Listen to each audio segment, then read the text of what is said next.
Everyone always asks, what do you have for breakfast? So here's what we have for breakfast. This is what Owen gets. The spam with macaroni noodle soup.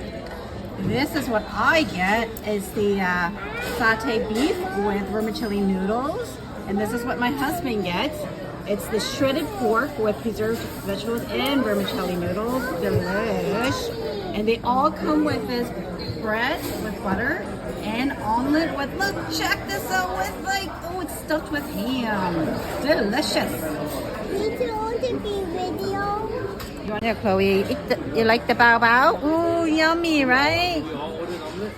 It's kind of raw. Can't blow it. And Chloe eats everything that I eat, right? It's so stupid. You have to blow it, okay? Good job. And she's gonna have a little bit of macaroni. Well, what do you think, Owen? Is it good? Yeah? Oh, there's Chloe eating too. Good job. Thumbs up. Thumbs up.